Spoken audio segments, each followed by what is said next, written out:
Hello, grade 8. It's Wednesday, May 13th, and I have a very short English video for you. I hope you're all well. I hope you're enjoying the sun, and I hope you're looking forward to being back in school again, hopefully very soon. On Monday, I gave you a short dictation. I think it was way too easy for you because all the responses that I got so far were correct. I will put the right answers on the intranet today. So if you haven't watched the video yet, if you haven't done the exercise yet, then please don't look at the answer key. Okay, then your second exercise on Monday were the 10 sentences, past simple versus past continuous, with its mistakes. And I'm going to go through these 10 sentences quickly and explain you why a certain form is used, because I got some mistakes back there. Okay, so grammar exercise, Monday, first sentence. The correct answer has to be, while I was chatting to Sue, the phone rang. Remember, with while, in the past tense, you use past continuous. Also wenn ein while da steht, dann ist es während oder beim, und deshalb muss past continuous stehen, weil das diese längere Handlung ausdrückt. Also ganz klares Signal, while I was chatting to Sue, lange Handlung in der Vergangenheit, the phone rang, kurze Unterbrechung, das Telefon läutete, deshalb past simple. Hier war es ganz klar. Der zweite Satz, actions, both short, both in the past, eins nach dem anderen. Zwei Handlungen, beide kurz, beide hintereinander. Deshalb muss es heißen, he passed the ball to Jones and then ran down the pitch. Also es war nicht so, dass eine lange Handlung war und dann die kurze da hineinkam, sondern es waren zwei abgeschlossene Handlungen hintereinander. He passed the ball to Jones and then ran down the pitch. Das dritte war, gegen wen spielten sie letzten Sommer? Letzten Sommer, ganz klarer Indicator von past simple. Who did they play against last summer? Man könnte auch sagen whom, gegen wen spielten sie, aber man sagt immer mehr auch who. Who did they play against last summer? Das vierte war last year, auch ganz klar, so wie last summer, past simple. We didn't go surfing in Australia last year. Die Nummer 5. Hier eine lange Handlung, eine kurze tritt ein. Ich wartete gerade im Parkhaus, als es anfing zu regnen.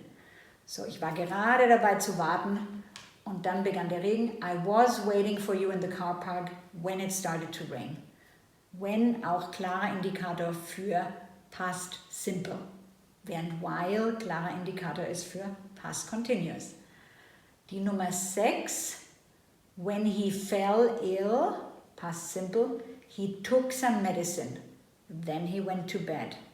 Auch eins nach dem anderen, er wurde krank, er nahm Medizin, er ging ins Bett. When he fell ill, he took some medicine and he went to bed. Nummer 7, auch ganz klar, while, lange Handlung, kurze unterbricht diese lange Handlung, while he was riding, someone knocked the door. Then number 8, da ist ein kleiner Fehler drin, das muss heißen in the 18th century, und deshalb so wie last summer, so wie yesterday, lange vorbei, genaue Zeitangabe, the story started in the 18th century in a farmhouse. Die Nummer 9, die ist jetzt ein bisschen verwirrend, denn wenn da eine Zeitangabe steht, also eine genaue Uhrzeit, nämlich at 2, dann käme eigentlich past continuous. I wasn't driving the car at 2. Wenn da steht ein yesterday, dann ist es eigentlich past simple. I didn't drive the car yesterday. Hier ist jetzt beides, demnach ist auch beides möglich. Ich habe gerade noch den Muttersprachler Herrn Janke gefragt. Also, you could either say, I wasn't driving the car at 2 yesterday, or you could say, I didn't drive the car at 2 yesterday. Number 10, hier ist this morning, here is the same, you could say both. Were you waiting for your brother in the park this morning? Da ist die Betonung eher, dass das ein längerer Zeitraum war, wo du auf deinen Bruder gewartet hast. Ihr könntet auch sagen, did you wait for your brother in the park this morning? Also hier fehlt ein for. Did you wait for your brother in the park, or were you waiting for your brother in the park this morning? Wenn ihr sagt, were you waiting, beziehungsweise I wasn't driving, dann drückt es eher die längere Zeitspanne aus, während sonst drückt er eher einen kurzen Moment, einen kurzen Event aus. Aber beides ist bei der 9 oder 10 richtig. Okay, so far for grammar. Then, as for your presentations, I got further texts. I try to send them back as quickly as possible. So continue working on your presentations, please, about your African countries. If you have any questions, don't hesitate, ask me. And I thought I'd give you a different exercise today, which you can do until next week. You can use the weekend to do it. And I think it would be fun to watch this video together with your family. It's a video which is done by Sir David Attenborough. He's an incredibly famous British guy. He's 94 years old, and Mr. Janke just said that the British people love him even more than the Queen. So he's extremely liked, and he is very famous for his nature documentaries. And I'm sending you a link. He has several films that he did, documentaries about Africa. I think there are 5, and the BBC produced these documentaries. And I'm sending you the first link, which is specifically about giraffes in Africa. It's 50 minutes long, and I included some questions in today's post. And I would like you to answer these questions as you go through the video. So here are the questions. In how many African countries have giraffes gone extinct? In wie vielen afrikanischen Ländern sind Giraffen ausgestorben? This is question number 1. The second one, and all the answers are in the video. So would be lovely if you had time to watch it. Second question is, what is the maximum weight of a giraffe? Maximale Gewicht. How are the bumps on giraffes' heads called? Giraffes have these bumps up here. What are they called? Fourth question is, where do Julian and his family live?